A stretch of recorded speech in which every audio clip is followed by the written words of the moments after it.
Hello and welcome to just another booktube channel where I talk a bit about books I've recently read covering a variety of genres. Thanks for stopping by. Today I'm going to talk a bit about a classic book I've just read, Great Expectations by Charles Dickens, published in 1861 and is 544 pages long. I've read a few books by Dickens, A Christmas Carol, of course, as well as Bleak House and The Pickwick Papers, all of which I found to be entertaining and quite readable.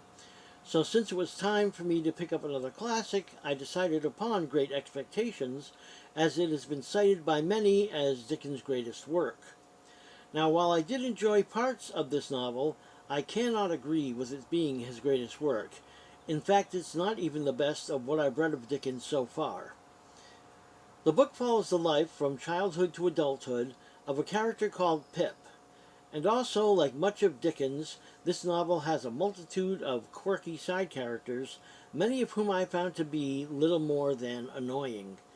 And Pip himself has to be one of the most uninteresting of main characters I have come across in my many decades of reading, and who makes several decisions which do not make any sense and serve only to keep the story going.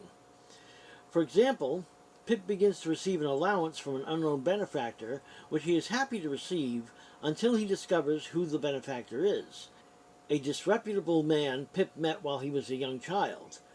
This person, after being exiled from England, changes his ways and makes good, and begins giving money to Pip in order to help him to become a gentleman.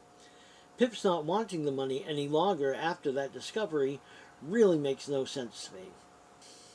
Another occurrence of Pip making decisions that just don't make sense, and there are quite a few, is when Pip as a boy meets a girl named Estelle, and of course, as is wont in novels of this period, he falls deeply in love with her, at first sight.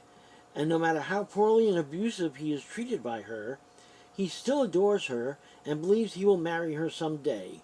This delusional behavior is just ridiculous. Now, there were some side characters that were interesting, such as Mrs. Havisham, and a few funny interludes here and there, but there was nothing particularly entertaining about this novel at all, and overall I found the story to be quite tiresome at times, to the point where I almost put the book aside. Why this novel is considered by many to be his best work is beyond me. So there you have it, Great Expectations by Charles Dickens, a barely passable novel that I almost forget the time I spent reading it. That's all I have for today. Once again, this is just another booktube channel. Thanks for watching, and until next time, take care.